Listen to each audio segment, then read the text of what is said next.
Your organization's mission statement is not just a nice to have on paper. The mission statement and your organization's adherence to it is one of the key indicators of how effective your organization will be in carrying out what it intends to do. Your organization's mission is your why, your whole reason for existence, why you are delivering the programs that you are or selling the products and services that you are. Your mission impacts your strategy, your 3 to 5 year strategy, and where your organization thinks it's going based on the broader landscape, the needs and challenges that it is solving, and the things that it is doing to create change in the world. Your mission impacts your programs and your product design. The way you build the things that you do to serve the people that you're serving are influenced by your mission. Your mission also determines your messaging, what you tell the world about what you're doing and why you're doing it. And it impacts your measurements, the things that you track internally as an organization to show that you're making progress. Your mission will align with what you think is important and set standards for the organization. And finally, but possibly most importantly, your mission impacts your employee engagement and your culture. When your organization is functioning within its mission with clarity, you're likely to attract people who believe in that mission and are working for the organization because it aligns with their own personal values. And when people work based on personal values, they're doing it for more than a paycheck. They're engaging in the work because they believe in the reason they're doing the work and not just the financial motivation behind it. I was in a position as a CEO of an organization to determine whether the organization was going to be able to continue to carry out its mission. I was serving an organization that offered place-based programming. In the community we were serving in, we started to see people needing to move out because of rising housing costs and being relocated to other parts of the city because they weren't able to stay in the neighborhood financially any longer. And as the organization saw this, we realized that the people that were coming in, higher income earners who had more resources and more options, weren't the people that we were founded to serve. It wasn't that we didn't like these people or didn't want to help people with more resources. It's just that that's not what our core goal as an organization was. We didn't even have the products and services that would fit the needs of the new people that were coming into the community.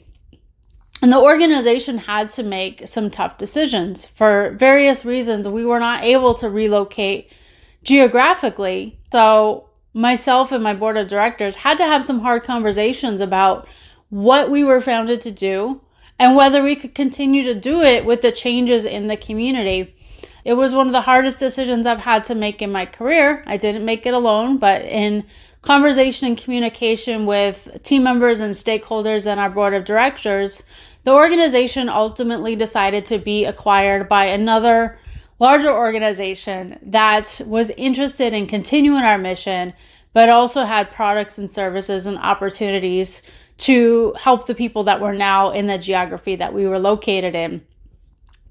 Years after that acquisition, the new organization is carrying on the mission and has been able to expand on it because they had more scale and capacity than the small organization that I was leading did.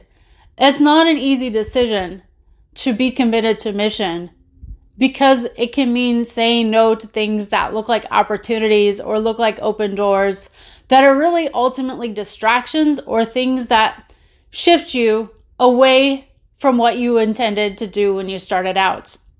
My name is Sarah Hope Marshall. I am the founder of Profound Hope Industries. And Profound Hope Industries works with mission-focused organizations on strategy and building high-impact community engagement programs that help you carry your mission forward. There are some big risks to not paying attention to your organization's mission. And all your missions is developed, and sometimes that mission statement is a living, breathing thing that organizations coalesce around and build work around. And sometimes it's a piece of paper on the wall that organizations don't really do anything with or make decisions around. And those organizations have some distinctions.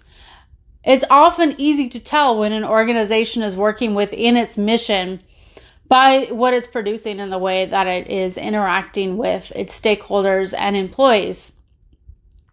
Some of the risks of not maintaining your mission statement include things like costs. It can be expensive to veer away from your mission because if you don't have a benchmark or a guideline by which to determine whether you should do something or not, you may spend money, resources, and time chasing things that don't align with where you hoped to go. And then at the end of that year or that month, you're stepping back and wondering why you did that thing in the first place and have to rebuild from scratch to get back on track. Lack of adherence to a mission statement can also cause confusion. Have you ever worked in an environment where the direction wasn't clear or the objective of the project or the program didn't really make a whole lot of sense? Everybody has been in that situation at some point in their lives, and nobody really enjoys being in that situation.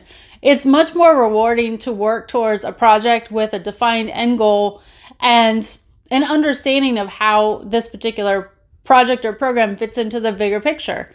People don't like to feel like they are wasting their time or energy on projects with unclear goals. When you're not aligning programs or projects with your organization's overall mission, it can be unclear to the people that you're assigning tasks to why they're doing what they're doing. And this can lead to a culture in which people are disengaged and are not producing in the way that you would ideally like them to produce. They feel like the organization has drifted from its mission. They don't know which way things will go from one day to the next, whether they'll be chasing new shiny objects from day to day. And people tend to disengage in that environment. And that's not to say people don't continue to do good work because they have their own personal goals and ambitions. Ideally, we all have some dreams that we're working towards that are bigger than the organization that we're in at the particular moment in our lives. But within your organization, you want to build a culture where people feel connected to the reason they're doing the thing that they're doing. Mission should be a living, breathing benchmark for your decision making. And that is not an easy thing all of the time. Setting benchmarks means setting boundaries. It means saying no to opportunities and saying no to things that your competitors might be doing. Now, that is different than pursuing things that are mission adjacent or being aware of the broader environment that you're operating in. For example, you might choose to do something that is not quite your core mission, but is aligned with a challenge you're seeing in the community or an issue that your customers are experiencing. And you choose to do that because it aligns with your overall purpose, the values, the reason your organization exists, even if it's not exactly the same as the specific programs that you're currently running. Or you may choose to do something like that because the reality is the space you're working in has changed very dramatically and your organization needs to pivot in order to survive. However, when you make a pivot because you need to pivot because your organization needs to survive, it is important to ask the question, does this organization need to survive or can someone else do the work? Everything in life has a natural endpoint, and if your organization's purpose no longer exists, it's important to do some self-reflection and say, do we want to continue this organization in this form, or do we choose to do something else? But you can pursue mission adjacent projects without getting distracted. There are also projects that are complete mission shifts that take you entirely off of course. Everybody else might be building something online, but you feel like one of your core values is face-to-face interactions. It's important to evaluate why you're making the change. Broader macro environment and being responsive to people's needs versus changing the reason you exist are two different things. Sometimes they can look similar.